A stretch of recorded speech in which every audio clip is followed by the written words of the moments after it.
Hey y'all. I enjoyed reading your story for the second time. You definitely have a lot more there, and I think you still have a lot more revisions to do, but I think you know that. I wanted to note something that I really commend y'all for. So you write here, find that you write in this first section that you really changed for your perceptions based on talking to people. And I want to tell you that I think that that's one of the most important things that you could do out of this project.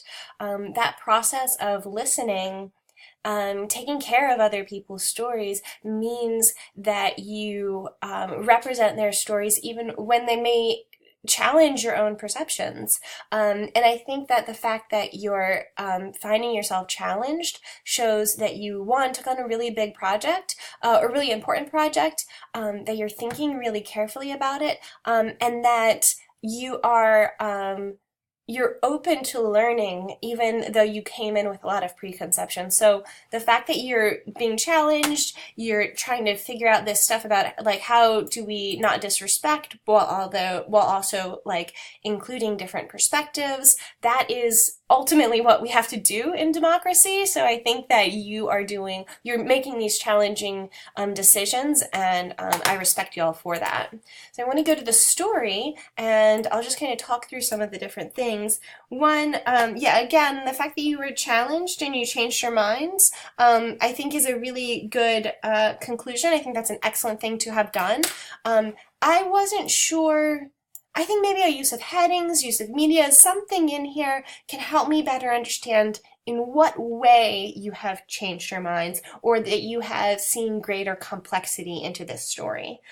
One way to make that obvious, I'm going to go to this, is after this first page, where you kind of like tell the overall story, maybe introduce yourselves as authors. Say these are the preconceived notions that we had kind of going into it based on the rumors we've been told, and that what you wanted to do was learn from your community. And that's what we do as community members. We don't base it on our own experience. We're part of a community. We have to listen to others. So this is an exercise in listening to others, and representing different perspectives. So I think maybe taking more of an author's voice in this will help you there. So this, I thought, goes on for too long, I think, because it kind of like, whew, right? It goes on for way too long. So cut it, figure out what you're doing there, but I liked the direction you were going. I liked the way your story moved on.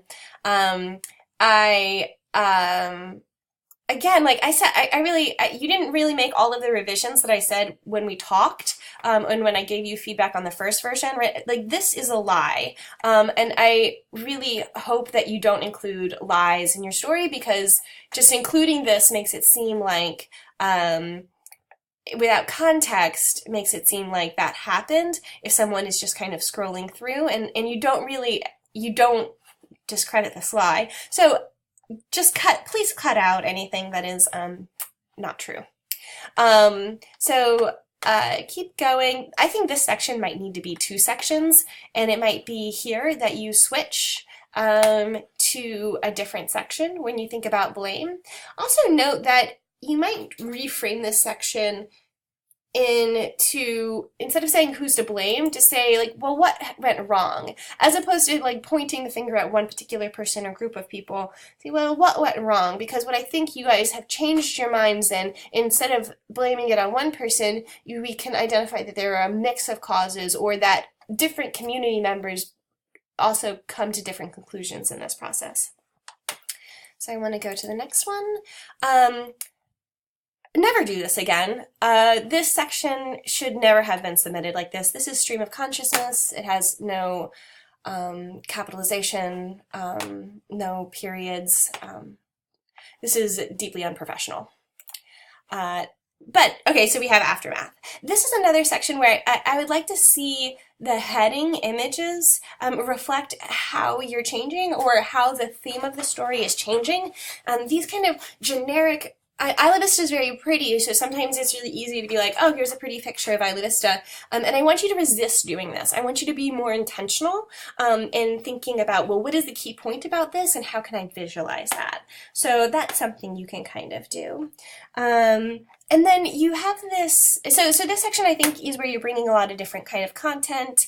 I think Kara May's perception here is also really interesting. And I think maybe featuring more student voices, as you suggest you're going to do in your revision plan, is going to be a good direction. I didn't totally agree with your ending. I wonder if you're trying to tie up a messy situation too neatly. You're right, at the end of the day, it's not about differing viewpoints. It's about the fact that we all live in this town and we're all going to continue to live in it. Ultimately, if we're all going to live in this town and continue to live in it, we must understand these different viewpoints.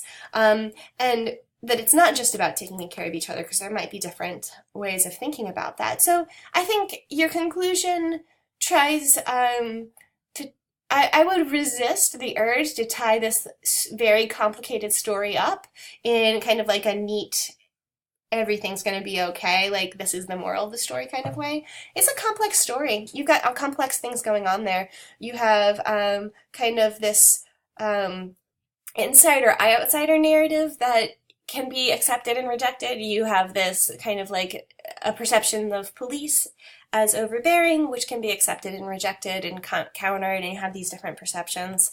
And so you can kind of think through how you want to end this so that it doesn't have to have kind of a neat conclusion, but the conclusion can actually help the reader maybe think through the various complexities of the story that you're telling. That's what I have for you all today. You have a lot more work to do, but I think you're in the right direction. Yeah, let me know as you have questions. Thank you.